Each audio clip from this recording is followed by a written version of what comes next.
Part 1. Tay pressed his face against the observation window as the massive space station came into view.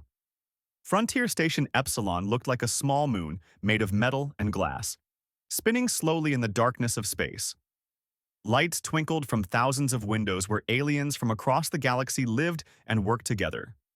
He had dreamed of this moment for years, but now that it was finally happening, his stomach felt tight with nervousness. All colonists report to the main assembly deck, the ship's computer announced in a calm voice. We will dock in 30 minutes. Tay grabbed his worn tool bag and joined the crowd of humans moving through the narrow corridors of the colony ship New Dawn. Everyone around him talked excitedly about their new life, but Tay stayed quiet. He was just a maintenance engineer, nothing special. Back on Earth, he had fixed broken things in office buildings. Out here, he would fix broken things on alien space stations.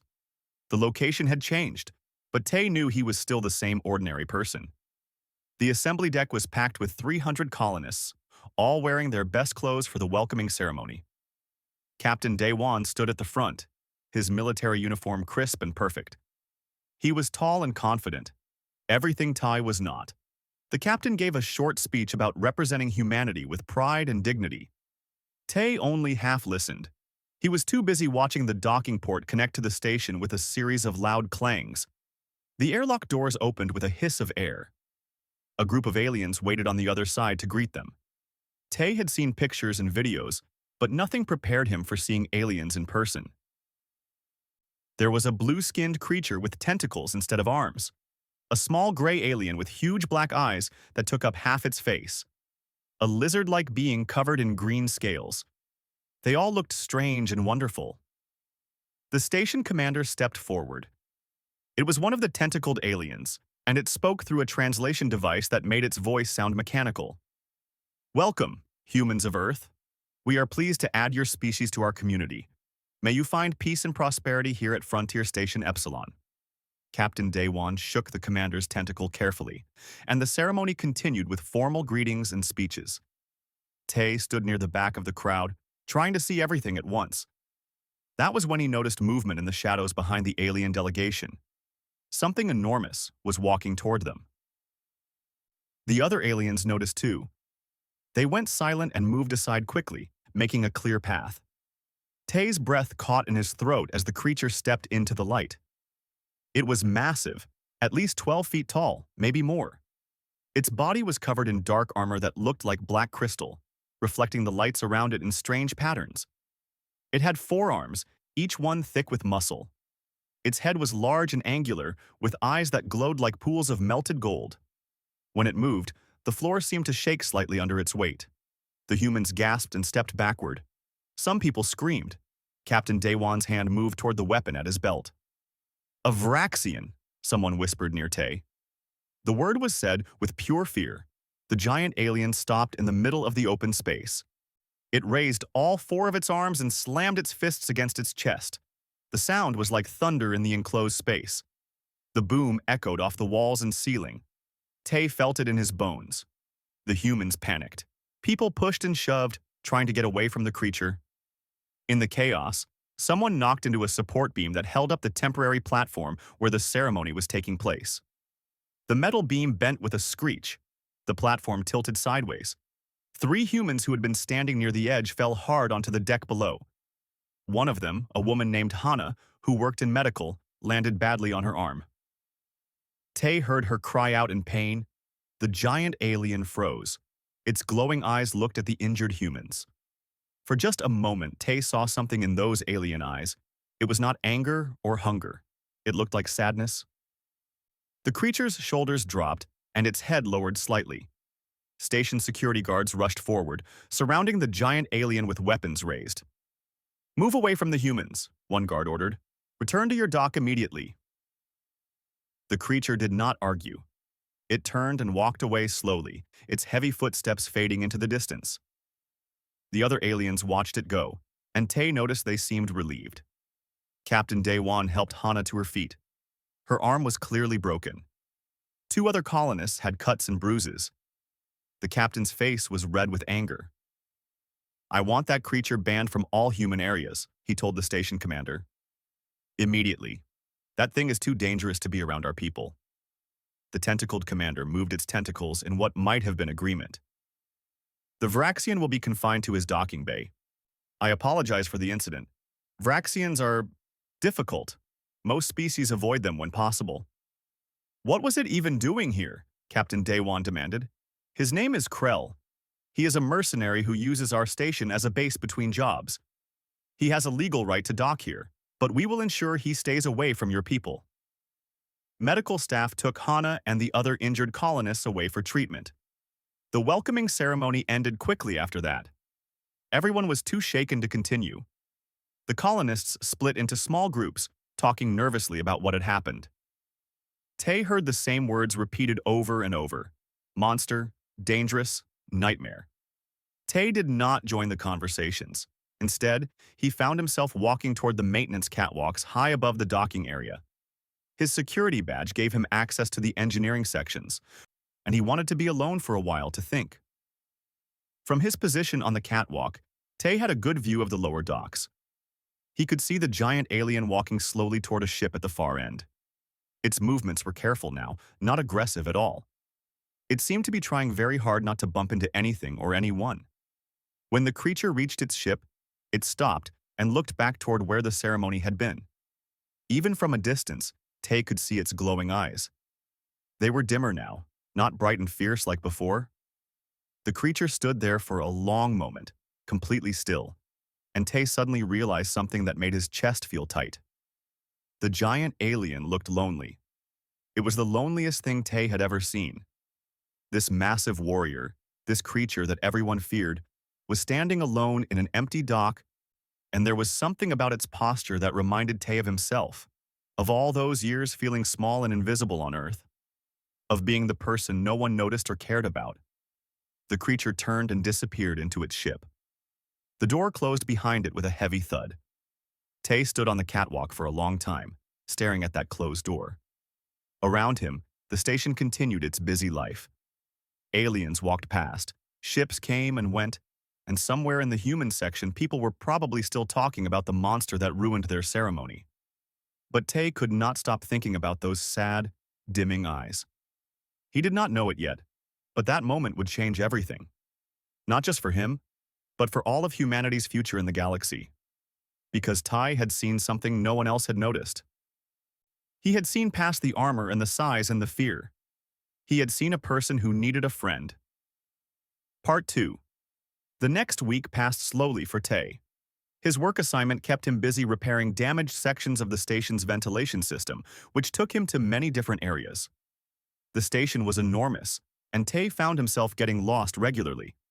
But he was starting to learn the layout, especially the maintenance tunnels that ran behind the walls and under the floors.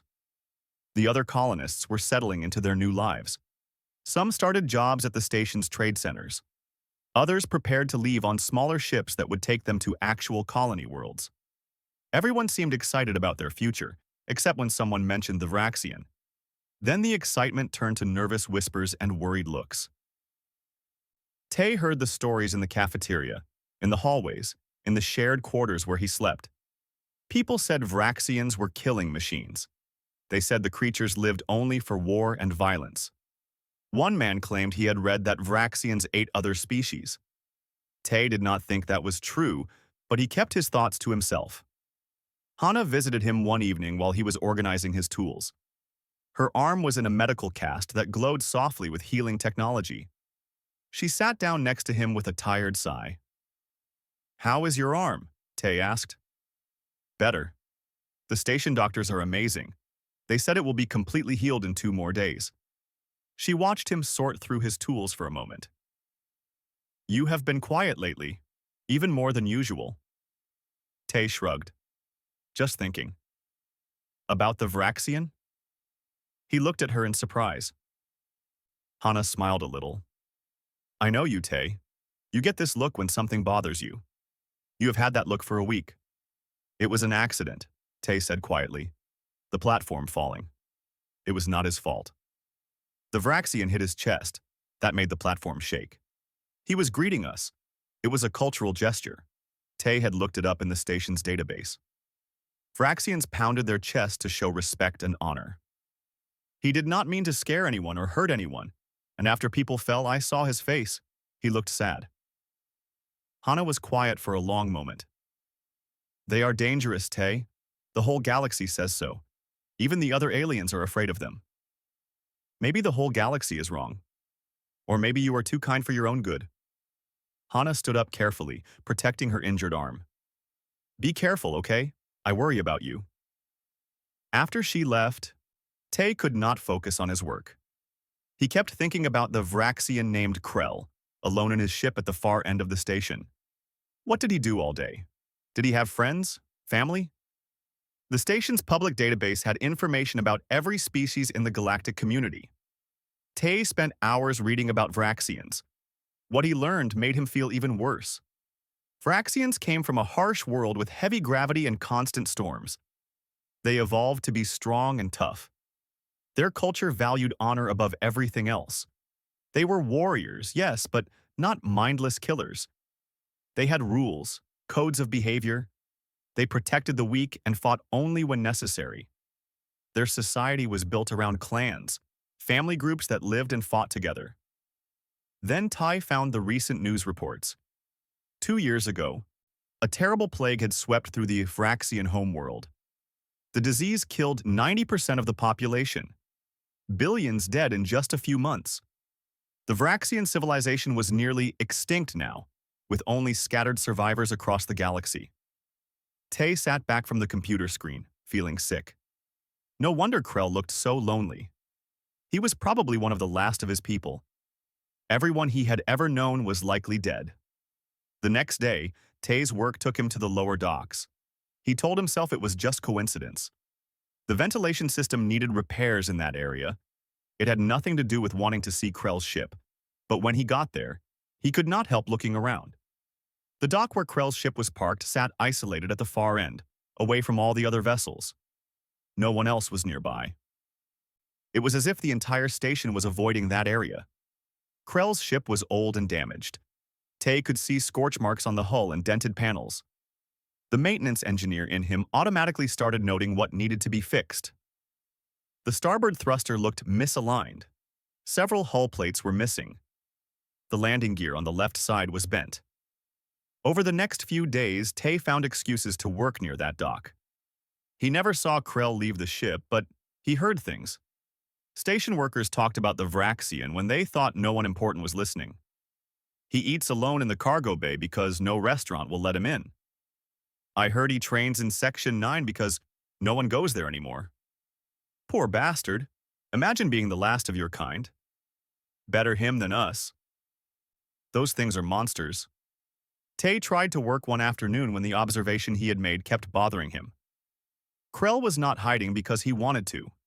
He was isolated because everyone else had pushed him away. The giant warrior was rejected everywhere he went. That evening, Tay made a decision. It was probably a stupid decision. It was definitely a dangerous decision. But he could not stop thinking about those sad, dimming eyes. He went to the station's supply center and requisitioned a basic repair kit. Then he walked through the maintenance tunnels toward the lower docks. His heart beat fast in his chest. His hands were sweating. Every part of his brain screamed that this was a terrible idea. But he kept walking anyway. The dock was empty and quiet when he arrived. The lights were dim, and the air smelled like fuel and old metal. Krell's ship sat in the shadows, looking even more battered up close. The cargo ramp was down, but Tay could not see inside. He stood there for a full minute, trying to gather his courage. What was he even doing?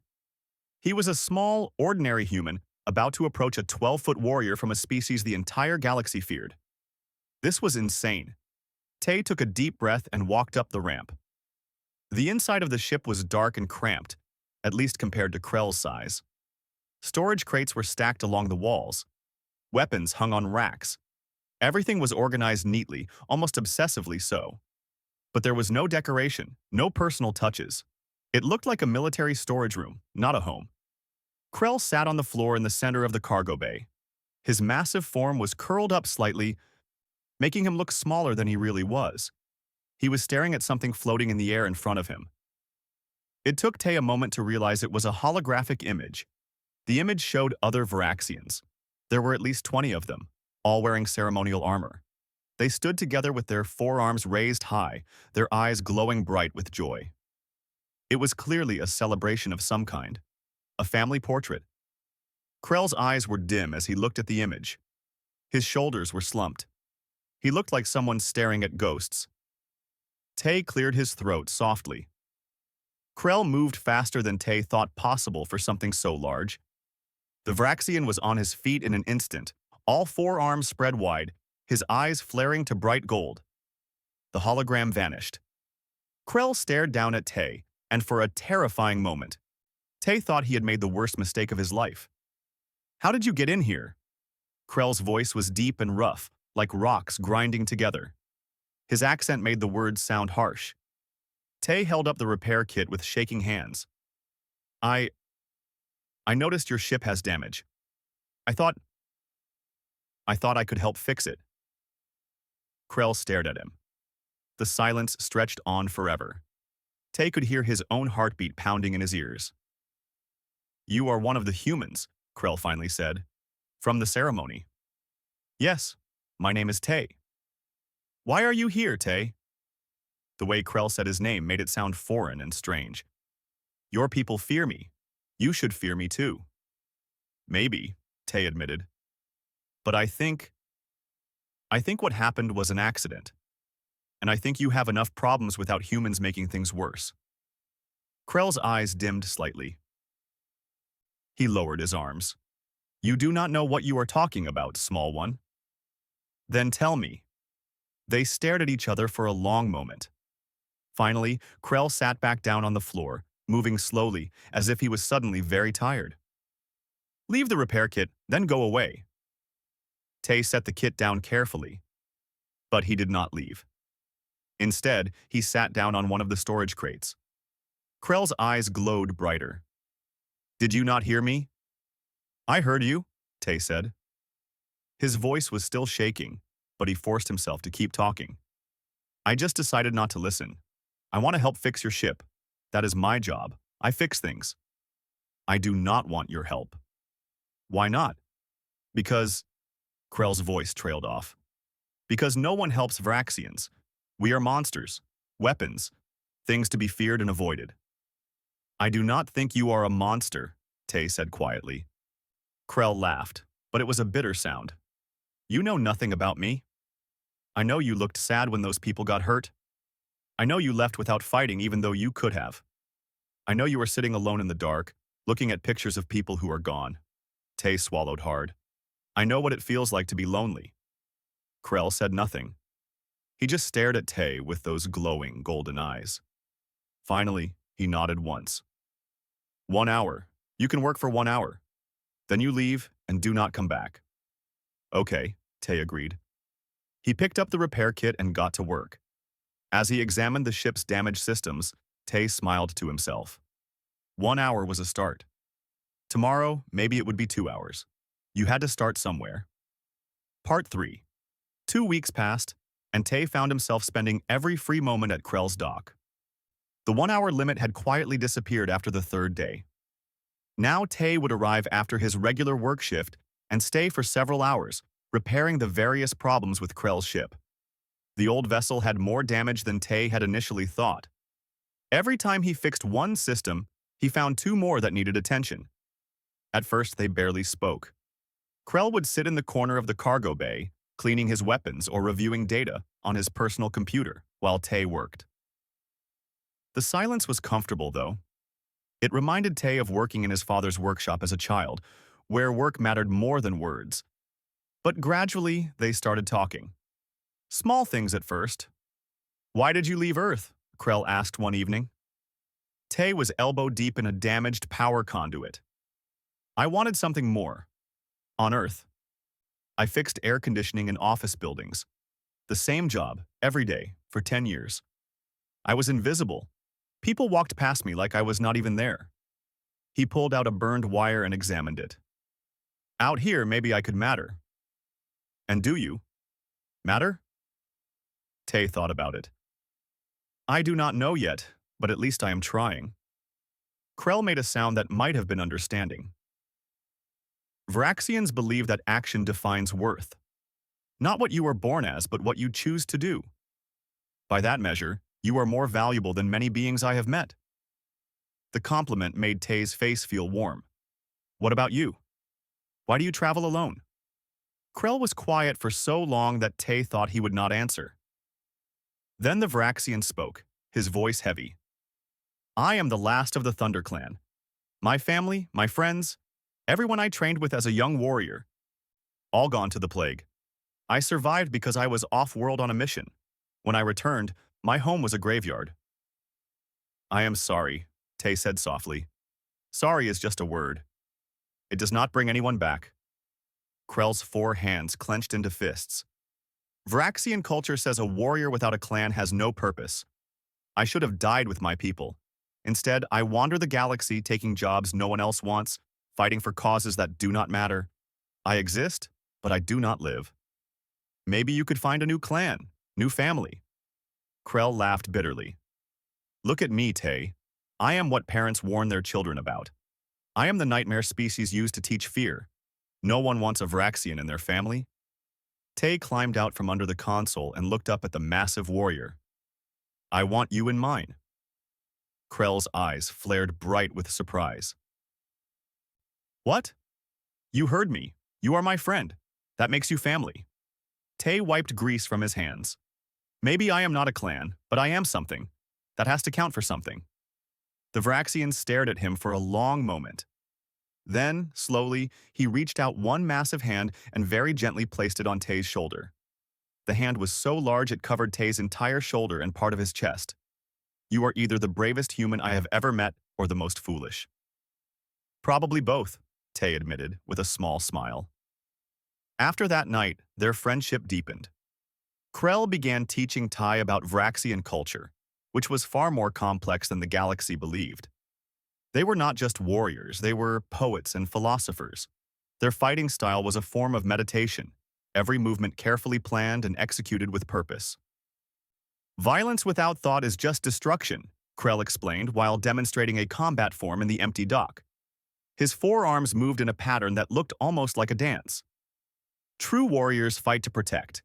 We use force only when necessary, and we use only as much as required. Any fool can kill.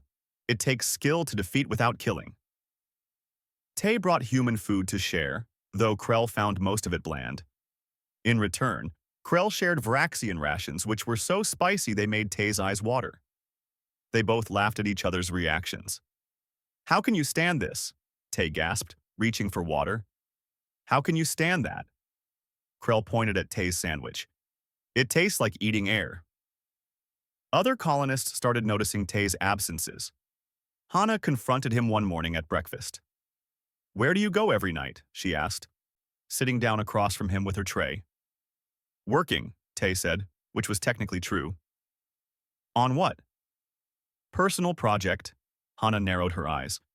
You are being weird, even weirder than normal. What is going on? Tay debated lying, but Hana was his closest friend among the colonists. I have been repairing Krell's ship. She nearly dropped her fork. The Varaxian? Tay, are you insane? Probably, but he is not what everyone thinks. He is kind and smart and lonely. He lost everything in the plague. Everyone treats him like a monster, but he is not. He is just a person who needs a friend. He is a 12-foot killing machine. He is my friend, Tay said firmly. And he has never once hurt me or even threatened me. We talk. We eat together. He teaches me about his culture. He is a good person. Hana. She studied his face for a long moment. You really believe that? I know it, Hana sighed. Just be careful, okay? I do not want to fix you after you get crushed by your giant alien friend. He would never hurt me. How can you be so sure? Tay thought about the way Krell moved around him, always careful, always gentle despite his massive size.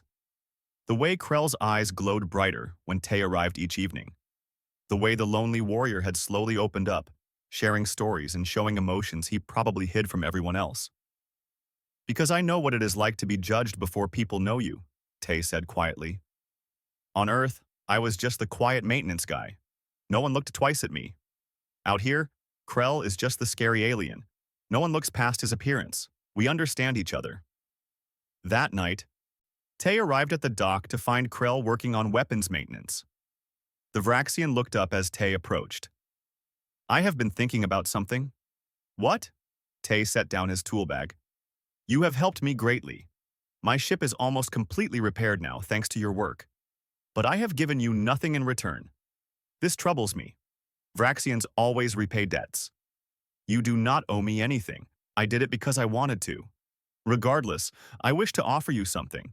Would you like to learn Vraxian combat philosophy? I could teach you basic forms. It would help you stay safe in dangerous situations. Tay blinked in surprise. You want to train me? If you are willing, I should warn you it is difficult, and I do not know if human bodies can perform all the movements. But the mental discipline alone would be valuable. I would like that, Tay said, feeling honored. So began another layer to their friendship. 3 times a week, after Tay finished his repairs, Krell would teach him the basics of Vraxian martial arts. The movements were indeed difficult, designed for beings with 4 arms and much greater strength. But Krell was patient, adjusting the forms to work with human limitations.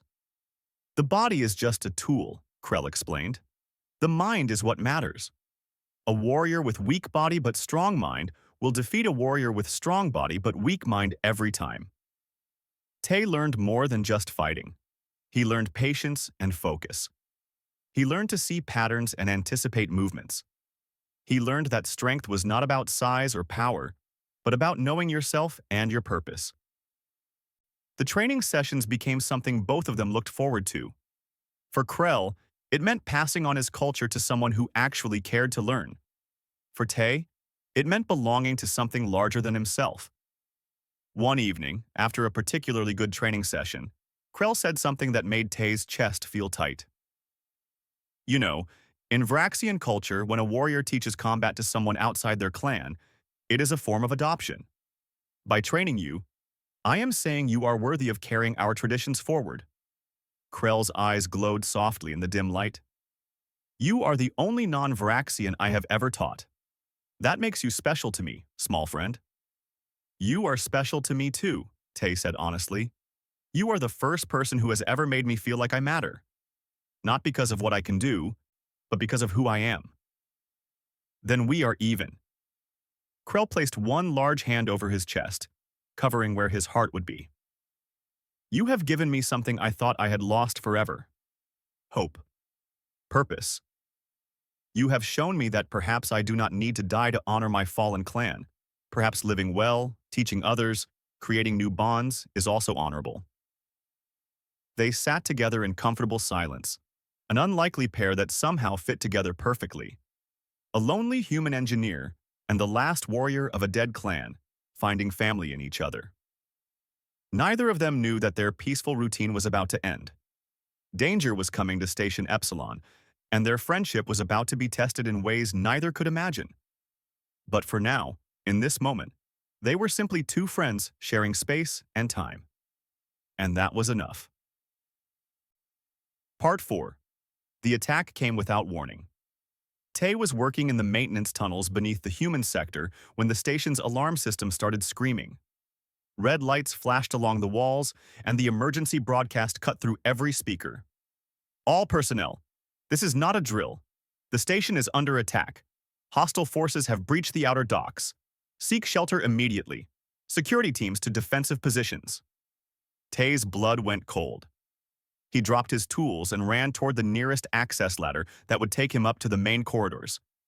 Around him, other workers were doing the same, all heading toward the designated shelter areas. What is happening? Someone shouted. Pirates, another voice answered. I heard they are gravel raiders. Tay knew that name. Everyone did. The gravel raiders were the most feared pirate group in this sector of space.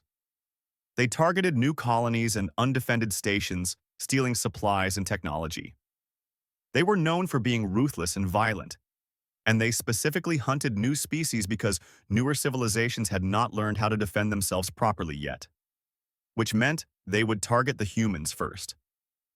Tay changed direction, heading toward the human sector instead of the shelter areas. He had to find Hana and the other colonists. He had to help somehow. The station shook as explosions echoed through the corridors. Tay could hear weapons fire and screaming. He ran faster, his heart pounding. When he reached the main human area, what he saw made him stop in horror. The raiders had already breached this section. They were large, roughly humanoid creatures covered in dark brown scales, wearing mismatched armor and carrying heavy weapons. At least a dozen of them were herding colonists into the center of the plaza. Captain Day-Wan was trying to organize a defense, but the humans were completely outnumbered and outgunned. Tay ducked behind a storage crate, trying to think. He could not fight these raiders. He was not a soldier. He was just a maintenance engineer. But he had to do something. Then he remembered. Krell. Tay turned and ran back the way he had come, moving through the maintenance tunnels faster than he ever had before. The lower docks were on the other side of the station. If he could reach Krell, if the Vraxian warrior was still there, maybe he could help. Maybe he was their only chance. The tunnels seemed to stretch forever. Tay's lungs burned and his legs ached, but he kept running. Behind him, he could hear more explosions. The station's defense systems were fighting back, but it was not enough. The raiders had planned this attack well. Finally, Tay burst out of a maintenance hatch near the lower docks. He sprinted across the open space toward Krell's ship. Please be there, he thought desperately. Please, please be there. The cargo ramp was up. Tay slammed his fist against the door control. Krell! Krell, open up! It is Tay! For a terrible moment, nothing happened. Then the ramp began to lower with a hiss of hydraulics. Krell appeared in the doorway, and Tay had never been so happy to see anyone in his entire life. Tay! Krell's eyes flared bright with concern. What is wrong? Pirates. They attacked the station. They have the human sector. They are taking hostages. Krell, my people need help. We are not warriors. We do not know how to fight. Please. Tay's voice broke. Please help us. Krell was already moving, striding into his ship. When he emerged a moment later, Tay's breath caught. The Vraxian was wearing full combat armor now, pieces of crystalline plate that covered his chest and arms. He carried weapons on his back and in his hands. His eyes blazed like golden fire. How many raiders? Krell's voice was different now. Harder. This was not his friend. This was a warrior preparing for battle. I do not know, at least a dozen in the human sector. Probably more throughout the station. Defense forces? Fighting, but losing. The raiders planned this well. They hit us when our main fleet was on patrol. Krell nodded once. Lead me there. But Tay, you must understand something. Once I enter combat, I cannot stop until either I fall or the enemy is defeated. This is the Vraxian way. Are you certain you want to bring me into this? Your people already fear me. They will fear me even more after they see what I can do. I trust you, Tay said firmly, and right now, you are their only hope. Then let us go. Krell moved toward the exit, then paused. He looked back at Tay. Stay behind me. Always. If something happens to you because I brought you into danger, I could never forgive myself. They moved through the station together, Krell's heavy footsteps echoing off the walls. Other aliens saw them coming and pressed themselves against the walls, eyes wide with fear. Word was spreading through the station's communication network. The Vraxian was on the move. Some of the raiders must have heard too because they sent a group to intercept. 6 of them appeared in a corridor ahead, weapons raised. They shouted something in their own language and opened fire. Tay had never seen anyone move like Krell did. The Vraxian warrior became a blur of motion. He dodged the first volley of shots with movements that should have been impossible for something so large. Then, he was among the raiders, and what followed was both beautiful and terrifying. Krell used all 4 arms in perfect coordination.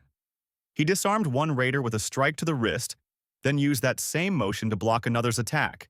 He threw a raider into a wall with enough force to knock him unconscious. He caught a weapon mid-swing and crushed it in his grip. Every movement flowed into the next like water, like the combat forms he had been teaching Tay. In less than a minute, all 6 raiders were unconscious on the floor.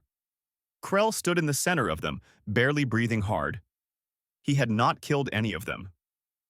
"You are not killing them?" Tay said, surprised despite the danger. "Warriors use only necessary force," Krell replied, already moving again. "They are defeated. To kill them now would be dishonorable." They continued toward the human sector. They encountered 3 more groups of raiders. Each time, Krell defeated them quickly and efficiently, leaving them unconscious, but alive. By the time they reached the human sector, Tay had lost count of how many raiders Krell had taken down. At least 20, maybe more. But the worst was still ahead. The medical bay was at the center of the human sector. Through the transparent walls, Tay could see Hana and dozens of other colonists surrounded by 12 heavily armed raiders. The raiders had them at gunpoint, shouting demands that Tay could not hear through the thick walls. "There are too many," Tay whispered, "and they are holding hostages." "Then I will be very, very careful." Krell studied the situation for a moment. "That wall, there. It is structural but not load-bearing. I can break through without collapsing the room." "Are you certain?" Krell's eyes glowed bright. "I am a warrior. I am always certain." What happened next, Tay would remember for the rest of his life. Krell charged forward and crashed through the wall like it was made of paper. The raiders spun around in shock. The colonists screamed and dropped to the floor. Krell moved like a force of nature. He grabbed 2 raiders by their weapon arms and slammed them together, knocking both unconscious. He kicked another raider so hard the creature flew backward into a wall. He dodged weapon fire with movements too fast to follow, always positioning himself between the raiders and the colonists. One raider tried to grab Hana as a shield. Krell was there instantly. He pulled the raider away with one hand and gently pushed Hana behind him with another, all in one smooth motion. Then he dealt with the raider quickly and efficiently. The entire fight lasted less than 3 minutes. When it was over, all 12 raiders were unconscious and scattered across the floor. Not one of them was dead. Not one colonist was hurt. Krell stood in the center of the destroyed medical bay. His armor cracked and bleeding glowing fluid from several places where weapons fire had hit him. He was breathing hard now, his chest heaving, but his eyes were still bright and alert. The colonists stared at him in absolute silence. Fear and amazement mixed on every face. Then Tay stepped forward, walking past the unconscious raiders to stand next to his friend. "He saved us," Tay said clearly, his voice carrying in the quiet room. "Krell saved us all." Hana got to her feet slowly, staring at the massive Vraxian warrior. Then, unexpectedly, she bowed her head in respect. "Thank you," she said softly. One by one, other colonists began to do the same, bowing, nodding, offering their thanks. Captain Day Wan, who had been fighting in another section, arrived just in time to see his people showing respect to the alien they had feared so much. Krell looked around at all the humans. His glowing eyes dimmed slightly, and for a moment, Tay saw his friend again beneath the warrior. "I did only what was right," Krell said quietly. "Tay asked for my help. How could I refuse the request of a clan brother?" "Clan brother?" Captain Day Wan asked. Tay smiled. "It is a long story." The station's defense forces finally pushed back the remaining raiders. The attack was over. Humans and aliens emerged from shelters to find that one Vraxian warrior had defeated over 40 raiders across multiple sectors. The story spread fast. But Tay only cared about one thing. He looked at Krell, at this giant warrior who had risked his life for people who had rejected him, and felt his heart swell with pride and gratitude. "Thank you," Tay said quietly. Krell placed one massive, gentle hand on Tay's shoulder. "You believed in me when no one else would. This was the least I could do." Everything was about to change, for Krell, for Tay, and for all of humanity. But that was tomorrow's worry. Today, they had won. Part 5. The days following the attack were strange and wonderful. Station Epsilon slowly returned to normal operations, repairing the damage and processing the captured raiders. But for the human colonists, nothing would ever be quite the same again. Captain Day Wan came to visit Krell 3 days after the attack. Tay was there, working on the final repairs to Krell's ship, when the captain arrived. Day-Wan looked uncomfortable, standing at the bottom of the cargo ramp and looking up at the massive Vraxian. "May I come aboard?" the captain asked formally. Krell gestured with one of his forearms. "You are welcome." Day-Wan climbed the ramp slowly. He was a tall man by human standards, but next to Krell, he looked small. The captain cleared his throat. "I came to apologize. When we first met, I judged you based on fear and ignorance. I ordered you banned from human areas. I treated you like a threat when you had done nothing wrong." "You were protecting your people," Krell said quietly. "That is the duty of a leader. I do not blame you for that." "Maybe, but I was wrong about you. You saved my people. You fought for us when you had no reason to, when we had given you every reason not to." Day-Wan bowed his head. "Thank you. From all of us. Thank you." Krell's eyes glowed brighter. Tay showed me that humans could look past appearances and fear. He treated me with kindness when others showed only rejection. I fought for him, and for the species that could produce someone like him. That is all. The captain glanced at Tai, who was trying very hard to look invisible in the corner. Tay has always been quiet.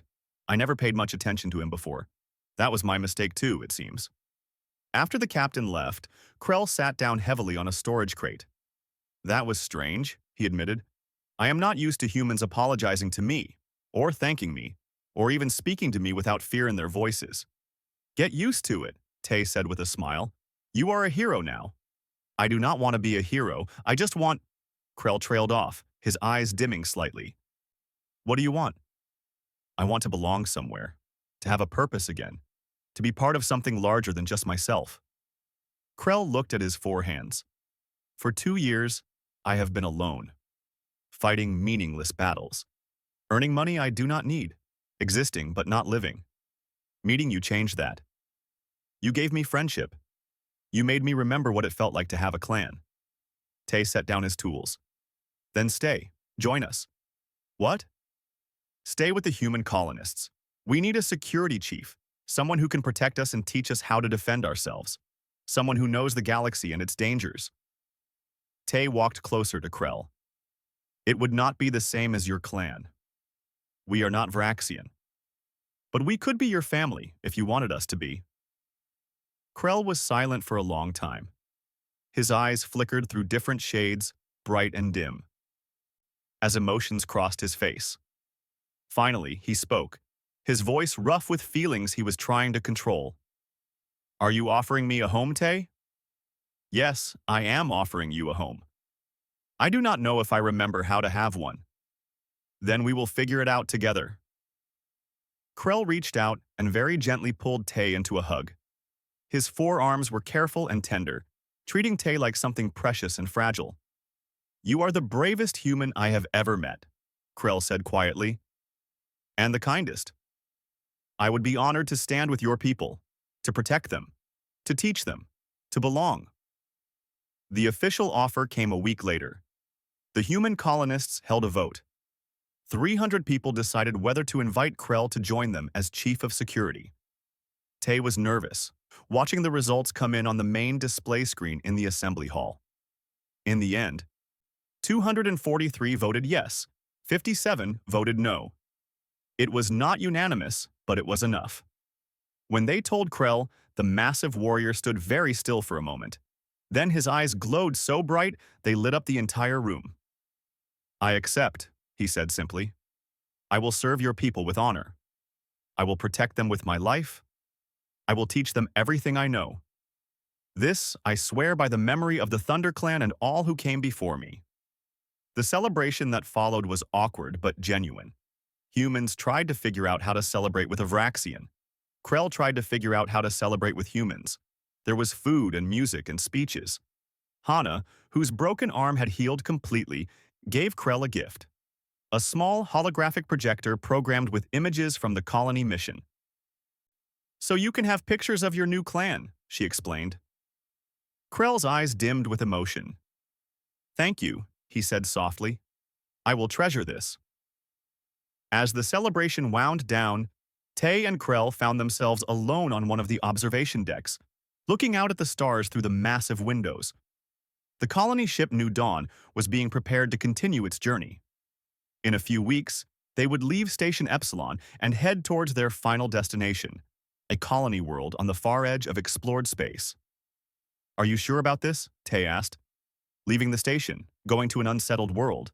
It will be dangerous." "Danger is what I was born for," Krell replied. "But more than that, I want to see what your people can build. Humans are strange and confusing. You are small and weak by galactic standards, but you have something special. A capacity for hope, for compassion, for looking at someone completely different from you and choosing to see a friend instead of an enemy." "Not all humans are like that," Tay admitted. "Some still fear you. Some voted against you joining us. I know, but enough of you chose differently. That matters." Krell's eyes glowed softly. "On my homeworld, we had a saying. A warrior is defined not by the enemies they defeat, but by the allies they protect." "You gave me something to protect again? A reason to be a warrior instead of just a weapon." Hana found them a short while later. Her medical coat was covered in stains from treating minor injuries sustained during the celebration. "There you two are. I have been looking everywhere." She climbed up onto a railing to sit closer to their height, though she was still much shorter than Krell. "I have been thinking about something." "What?" Tay asked. "Krell, you said the Vraxian plague killed most of your people. Have you had any contact with other survivors? Are there any research efforts to find a cure or to help rebuild your species?" Krell's eyes dimmed. "A few scattered survivors exist across the galaxy, but we are too few and too spread out. The plague destroyed our homeworld. There is nothing left to rebuild." "What if there could be?" Hana leaned forward, her expression intense. "I am a doctor. I specialize in genetic research. If I could study the plague, if I could understand how it worked, maybe I could find a way to help. Maybe not a cure, but something.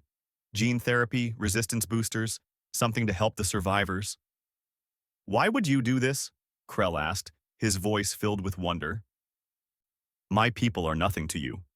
You are not nothing. You are Tay's friend. You are our protector. You are one of us now." Hana smiled. "Besides, that is what friends do, right? We help each other." Krell looked between them at these two small humans who had changed his entire world. "I do not have words," he admitted. "In my language, there is a phrase. Korthok Melthanar. It means, 'You have given me back my heart.' That is what you have both done." The New Dawn left Station Epsilon exactly 3 weeks later. The departure was emotional for everyone. They were leaving behind the last connection to the civilized galaxy, heading into unknown space to build something new. Krell stood on the bridge next to Captain Daywan, officially serving as the ship's chief of security. The other crew members had gotten used to having a Vraxian among them. Children no longer screamed when they saw him. Adults asked him questions about his culture and his home world. He was becoming part of the community one day at a time. Tay had been given a new role too. He was now chief engineer, responsible for maintaining all the ship's systems. It was more responsibility than he had ever had before, but Krell's training had taught him confidence. He was not the same quiet, invisible man who had left Earth. He had found his courage. In the months that followed, as the ship traveled toward its destination, something remarkable happened. Krell began teaching Vraxian combat philosophy to anyone who wanted to learn. At first, only a few people showed up. Then more. Then dozens. The training sessions became a regular part of ship life. Hana established a research lab and began studying what data existed about the Vraxian plague. She sent messages to every corner of the galaxy, trying to locate other Vraxian survivors. She found 3. It was not many, but it was a start. Krell, meanwhile, discovered that he had a talent for teaching. The human students could not perform the physical forms exactly as a Vraxian would, but they learned the mental discipline and the philosophical principles. Krell was passing on his culture, ensuring that even if every Vraxian died, their wisdom would survive in the minds and hearts of humans. One evening, 6 months into the journey, Tay found Krell in the cargo bay that had been converted into a training area. The Vraxian was sitting alone, looking at the holographic projector Hana had given him. Images of humans played across the display. Children laughing, adults training, families eating together. His new clan. You look happy, Tay observed, sitting down next to his friend. I am, Krell admitted. For the first time in 2 years, I am truly happy. I wake up each morning with purpose. I have people who depend on me. I have friends and students and… He paused, searching for the word. Family. I have family again. We are lucky to have you. No, small friend. I am the lucky one. Your species could have rejected me. You could have feared me like everyone else does. Instead, one human had the courage to see past my appearance. One human chose kindness over fear. One human changed everything.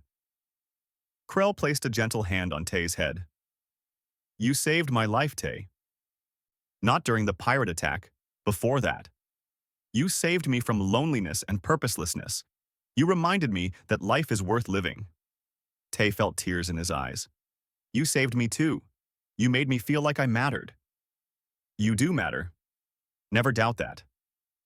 They sat together in comfortable silence, watching the holographic images cycle through moments of their new life together. Two beings from completely different worlds, who had found in each other exactly what they needed. The ship traveled on through the darkness of space, carrying its precious cargo of hopes and dreams and possibilities. Carrying 300 humans, one Vraxian, and the promise of something new. A future where species could look past fear and prejudice. Where friendship could cross any divide. Where courage was not the absence of fear, but the willingness to act with kindness despite it. And somewhere in the vastness of the galaxy, other species were beginning to hear stories. Stories about humans, these strange small creatures who had done the impossible. They had befriended a Vraxian. They had treated a feared warrior with compassion and respect. They had shown that change was possible. The stories spread slowly at first, then faster.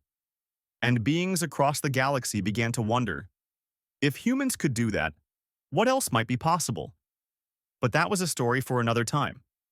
For now, on the colony ship New Dawn, a small human engineer and a giant alien warrior sat together in the peaceful darkness, surrounded by family, heading toward a future full of hope.